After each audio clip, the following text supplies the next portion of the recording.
Hey. So I am clearly doing this video from my car,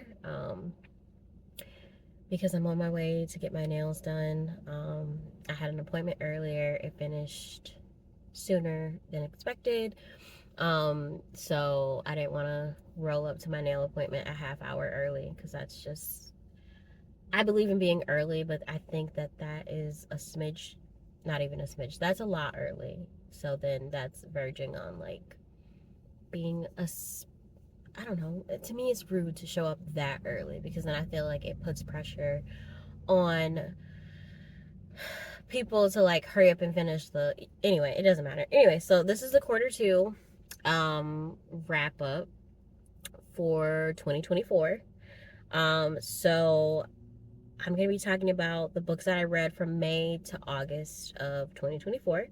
So, in that time span from May to August, I read 45 books, which means I ended up reading 76 books from obviously from the beginning of the year to August, and my reading challenge for this year was 40 books. So, clearly, I'm surpassed my reading challenge goal, which is great. Whatever, I'm happy. Because life be life, and so that's always fun. But in May, I read 8 books, 5 cozies, 1 romance, and 2 fantasy books. And I had 5 5-star reads.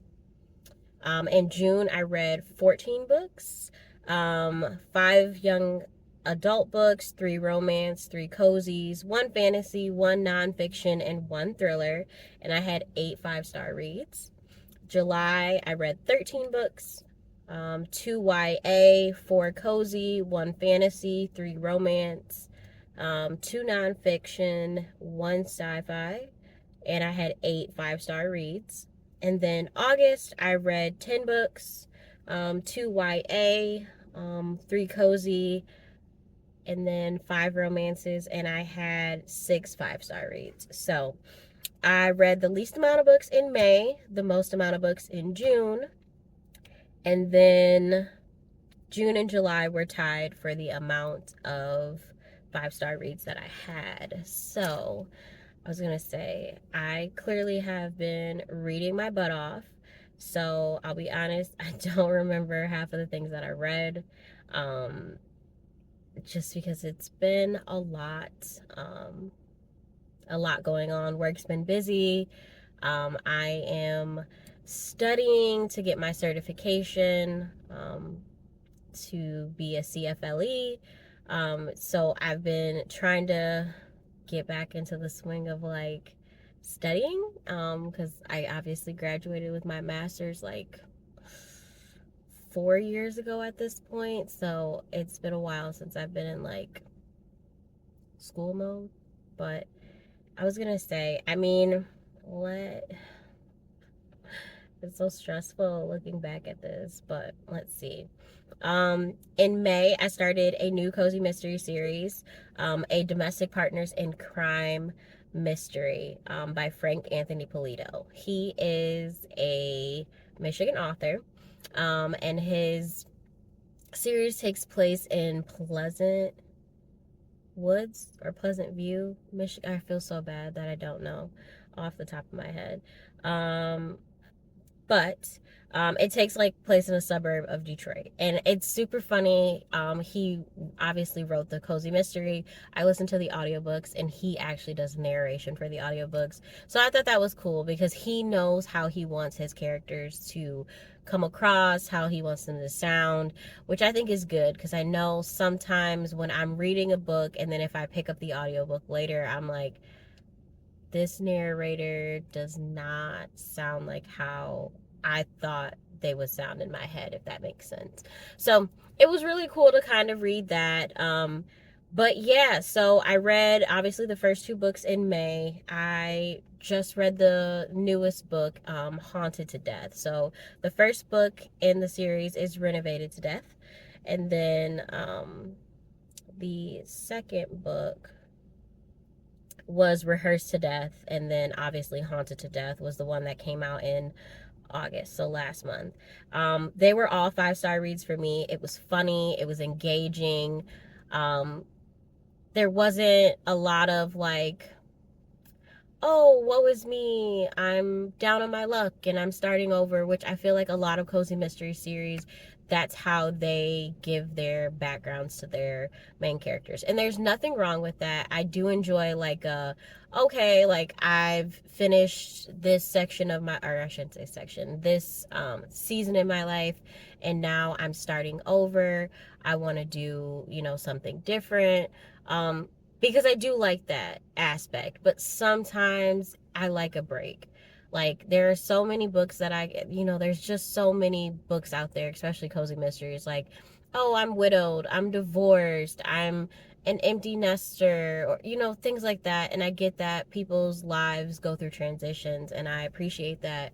But sometimes it's just like, can we have a background character, or it's not a background character, excuse me, a main character where the background is just not messy in that sense, because it's already getting messy for the simple fact that these everyday people keep coming across dead bodies. It's like, I mean, your average person shouldn't be experiencing this much death. They shouldn't be getting accused of murder like every other book. Like, and again, obviously it's cozy mysteries, you kind of suspend belief. Obviously I love cozy mysteries, I'm in my cozy mystery era, but sometimes you just kind of, I don't want to hear about a bad breakup. I don't. It's just okay, we've done that. Like, let's move forward. So I mean, and not to say that these main characters don't have like their own personal struggles.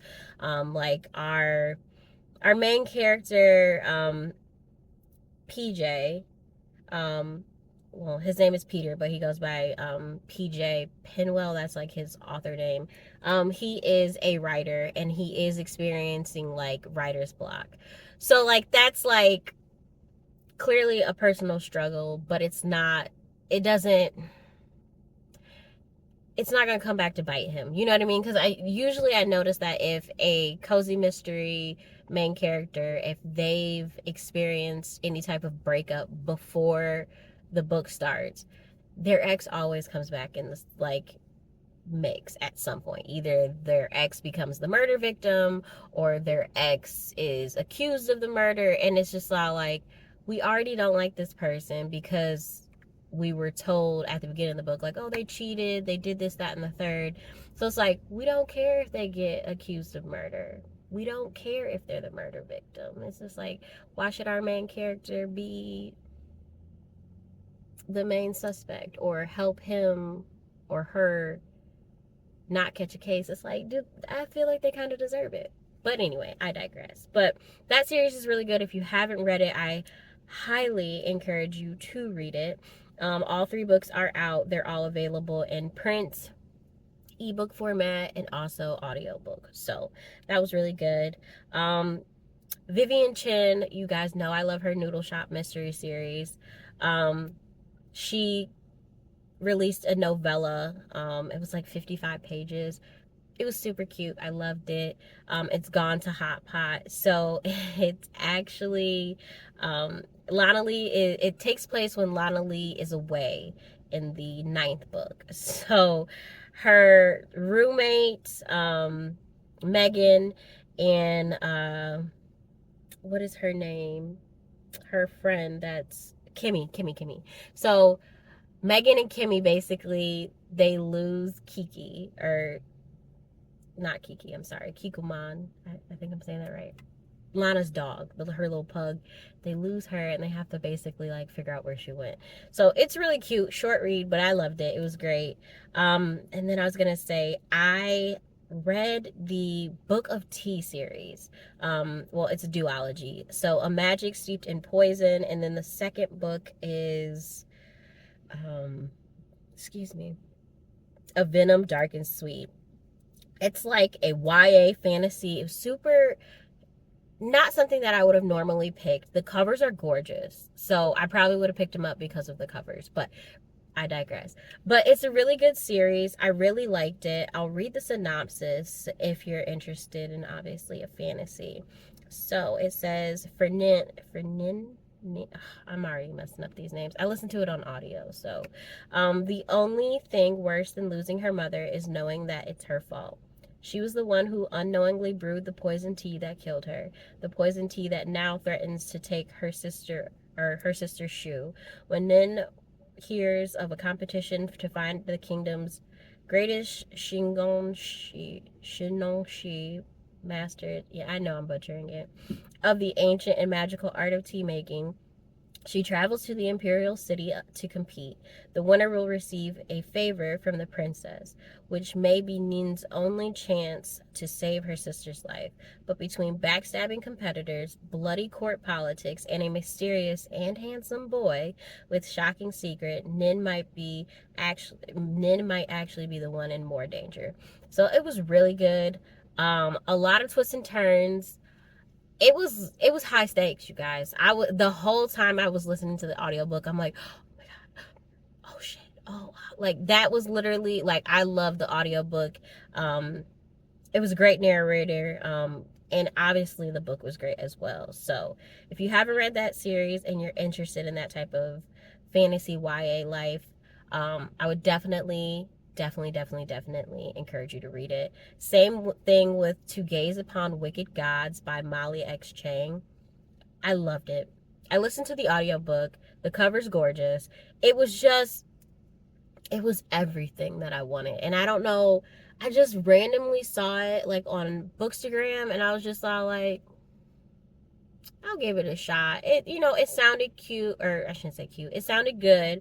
And I was like, worst case scenario, it's not for me. But it was like, it was wild. So like there's portals, and so it's like, I don't want to say steampunk because that's not what it is. But it was fantasy mixed with like some, like, I don't want to say medieval. I don't know how to describe it, but it was really, really good. It was really, really good. It was a lot, and it was just magical. She's got a gift of death, and the main character does, and then like this new guy. I'm excited. I'm more than positive that it's going to be a series. Yes, so the series is Gods Beyond the Skies. So I'm excited for it. I really, really, really hope because I really hope the author, I don't know how long of a series she's going to go for, but I'm ready for it. I'm ready for it. Whenever she's got it, I'm going to read it. I'm going to listen to it. I also, let's see, what are some books? Oh, yes. Okay. So Nicola Yoon, you guys know I love her. She's a great YA author. She wrote a adult novel. Not like a smutty romance adult novel, but like, contemporary fiction. I think that was what it would be called.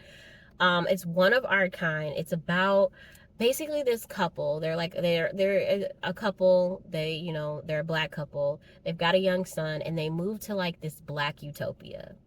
So it's like everybody in their block is black run businesses. It's just like, it sounds beautiful, but something is off. And our main character is just all like, nah, this place is kind of sketch. Like, and it raises a lot of questions, like, what does it mean to be black? How do you identify as black if you are a black person or a person of color? And I'm gonna tell you this, the ending's gonna blow you away. You're gonna be like, wait, what? And then you're gonna be like, oh shit. So I'm not gonna say much about it, because obviously if I tell you too much about it, then you're not gonna read it. But you need to read it. You have to read it. So that was definitely a good one to read. I'm trying to think, what are some other books that were like really, really good highlights? Oh, Valerie Burns, I love her down. The third book in the Baker Street mystery series, so A Cup of Flour, A Pinch of Death. That one was good. It had me cracking up. I loved it. I read Ida Easton's The Kiss Countdown, and that was so cute. Like, I never thought I'd fall in love with an astronaut, but I think I fell in love with an astronaut in that book. It was so cute. I loved it so much. I also read It's Elementary by Elise Bryant. That, oh my God, it was so funny. They marketed, well, I heard on Bookstagram that it was a cozy mystery. I would not say that it's a cozy mystery. Um, it has a mysterious element to it, but it's not your typical cozy mystery. So if you are thinking that it's a cozy mystery, it is not in the traditional sense, if that makes sense. So it's not a cozy mystery, but basically our main character, she thinks that she sees the head of the PTA meeting dragging a body out of the school. And then so she's like, oh shit, like I think I just witnessed like a post-murder situation. But she's just like, no, I'm tripping, I'm crazy. But then the next day, the principal at her daughter's school is gone. Like nobody's heard from him. And it's like, oh crap, I think the head of the PTA killed the president. So she's trying to figure out how to prove this because she doesn't want to come off as, because she's one of a few people of color at this school. So she doesn't want to come off as like, oh, she's crazy black lady type of thing. So she's trying to help solve this murder, and it's just not what you expect. I put it that way. It was funny. I laughed. I was cracking up. This book was hilarious. Like I had to call my mom and tell her that it was this funny and that I would buy her the book. She just had to read it. That's how good it was, and that's how funny it was. I was like, my mom's gonna love this. So if you haven't read it, put it on your list. I was doing a lot of branching out this month, or not this month, this quarter, if I'm being honest. LM Juniper has a book entitled How We End, and it's like a zombie apocalypse book, and I've never in my life read a zombie apocalypse book ever. I've seen a few zombie movies and they're always just like, you know, I've seen World War Z. I've seen, it's not iRobot. What is the one with Will Smith and there's the zombies?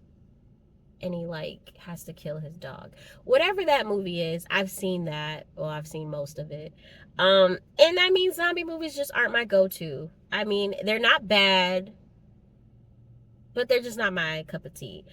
But that book, it came out of left field. I just saw it and I was just like, oh, you know, it kind of sounds interesting. I was blown away. It was not what I assumed zombie books would be about. In the sense that like I figured that they'd be written like, oh, zombies come and I scared, I run. No, you know, here's a book about me hiding in closets and, you know, gory depictions of me decapitating like a zombie and things like that, which is not bad if that's your cup of tea. It's just not my cup of tea. But you know what? It was actually like, it was really good. It was really entertaining. I'm not even gonna lie. I cried. I got really attached to the characters and I cried when one character unfortunately passes away, which is obviously par for the course when you are, you know, running away from zombies and trying not to become infected. But it was really good. I also, oh my God, you guys have probably seen it on Bookstagram. Justinian Hong, I know I'm butchering his name, but he was like at a like a book reading for his book, and he reads this scene and it's very spicy, and they pan to the crowd and people are like blushing, they're turning bright red, and he starts cracking up while he's reading it because he sees the crowd's response. And I was like, I don't know what this book is about, I don't care what it's about, but I'm gonna have to read it because this is the energy that I want from an author. Like he seemed like he was so fun, and I was just like, I would want him to be my friend. So I read his book, The Emperor and the Endless Palace. Whew, okay, it's a fantasy book, it's a romance book, it's smutty, and it's fast paced. I was like, oh my God, on the edge of my seat the entire time I was listening to the book, and then I even cried. It was just a lot of emotions. I was really impressed by that book. I really was. It was one of my all-time favorites that I read. for the month of July. So that was really cool that, you know, I saw that. Also, Courtney Bradley, you might know her as Courtagonist. Her book came out. Actually, okay, so I'll be honest, I don't know if her book came out like yet, if that makes sense. It was on my Hoopla app. So I listened to it, but then I went to go buy the book on Amazon, and it said that it wasn't being released till September. So I was just like, something is weird is going on. Like, maybe, I don't know, maybe my local library has the hookup. I highly doubt it. Maybe it's just gonna be a while before it's like in a print form. I don't know. It was weird, but I loved the book, so I loved it. It was sassy sassy older ladies. They were seasoned. I don't want to call them senior citizens, but they were sassy. I loved it. They were a great sleuthing quartet, because I think there was 4 of them. Anyway, they were great. She marketed the book as like a Golden Girls S type thing, and she nailed it right on the head. That was definitely the vibes I got. Sarah decides Till Heist Do Us Part, the second in the To Have and To Heist series, or I don't know if it's going to be a series or a duology, but the second book in that series. That one was really good. It was super cute. I laughed. It's a romance, so it gave me all the feels without being, like cheesy. You know what I mean? I loved it. I loved it.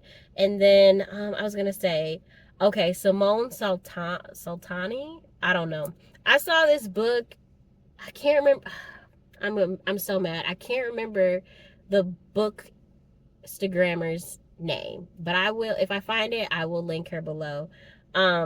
She loves like the F1 like racing romances. She just showed up on my feed one day. She's got great energy. I love her, so I started following her. She kept talking about Cross the Line, and I was just like, okay, girl, you do your thing. I loved it. I loved it. I ate it up. And I'm ready for not the sequel, excuse me. I'm ready for the second book. I am ready. The shoddy setup by Lily Vale, that was getting into it. Oh my God, romance was really doing something for me this month, or for this quarter. The romance was giving, the YA, usually it's giving, but there was a few standouts, but and then the fantasy was just eating me up. So I might be a fantasy girly now. So, but yeah, but a lot happened. This video was super chaotic. I don't really know if anybody's gonna watch this because it's that chaotic, but my nail appointment's soon, so I'm gonna let you guys go. But peace out, my loves.